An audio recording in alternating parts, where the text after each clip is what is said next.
Tamil Nadu, Kerala, Karnataka, Andhra Pradesh, Telangana, Punjab, Odisha demand fat delimitation. நாடாளுமன்றத்தில் மகளிர் மசோதா நிறைவேற்றப்பட்டது இல்லையா? அது நிறைவேற்றப்பட்ட போது தெளிவாக டீலிமிட்டேஷனுக்கு அப்புறம் தான் அது நடைமுறைக்கு வரும் என்று தெளிவாக சொல்லியிருக்கிறார்கள். அப்படின்னா எல்லாத்தையும் தாண்டியது தான் நாடாளுமன்ற அவையிலே ஒரு மசோதா நிறைவேற்றப்படுவது என்பதுதான். அதுதான் highest house in democracy. So அங்கே நீங்கள் விரைவில் டீலிமிட்டேஷன் நடக்கும். அதற்கு பிறகு 33% இடஒதுக்கீடு பெண்களுக்காக தரப்படும் என்று இன்னைக்கு இருக்கக்கூடிய ஒன்றிய அரசாங்கம் தெரிவித்திருக்கிறது.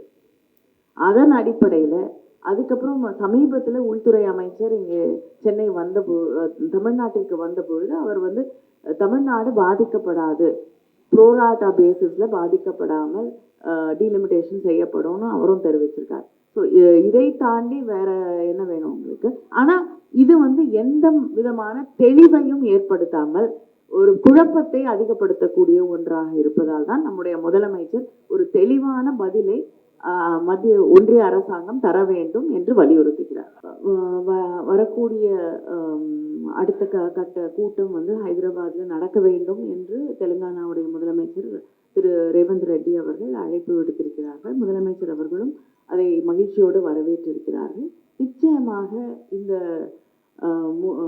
இஷ்யூடைய முக்கியத்துவத்தை உணர்ந்து அனைத்து கட்சிகளும் இன்னைக்கு வர இயலாத கட்சிகளும் கலந்து கொள்வார்கள் என்ற நம்பிக்கையோடு இருக்கிறார். தமிழ்நாடு பாஜக மட்டுமில்லை, இந்த தேசிய அளவிலே இருக்கக்கூடிய பாஜக தொடர்ந்து தமிழ்நாட்டிற்கு எதிராக, தமிழ்நாட்டு உரிமைகளுக்கு எதிரான கருத்துக்களைத்தான் அவர்கள் எடுத்து வைத்துக் கொண்டிருக்கிறார்கள்.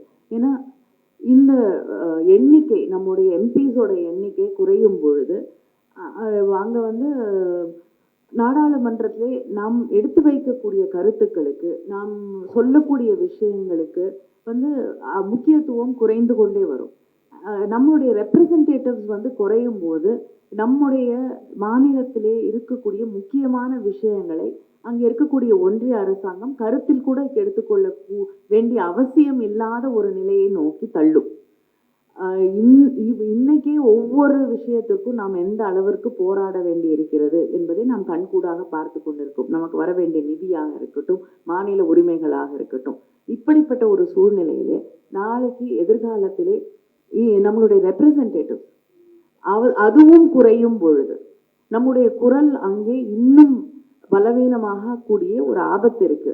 இதை தெளிவாக தெரிந்து வைத்துக் கொண்டு தமிழ்நாட்டில் இருக்கக்கூடிய பிஜேபி இதற்கு எதிராக பேசுகிறது என்றால் நாங்க தொடர்ந்து சொல்றோம் இல்லையா, அவர்கள் தமிழ்நாட்டிற்கு எதிரானவர்கள், தமிழ் உணர்வுகளுக்கு, தமிழ் மக்களுக்கு எதிரானவர்கள் என்பதை நம்முடைய முதலமைச்சர் அவர்கள் தொடர்ந்து சொல்லிக் கொண்டிருக்கிறார். அதை மிக தெளிவாக தெளிவுபடுத்தக்கூடிய ஒரு நிலைப்பாட்டை தான் அவர்கள் எடுத்திருக்கிறார்கள். Tamil Nadu, Kerala, Karnataka, Andhra Pradesh, Telangana, Punjab, Odisha demand fat delimitation. செய்திகளை உடனுக்குடனும் துல்லியமாகவும் தெரிந்து கொள்ள சப்ஸ்கிரைப் பண்ணுங்க.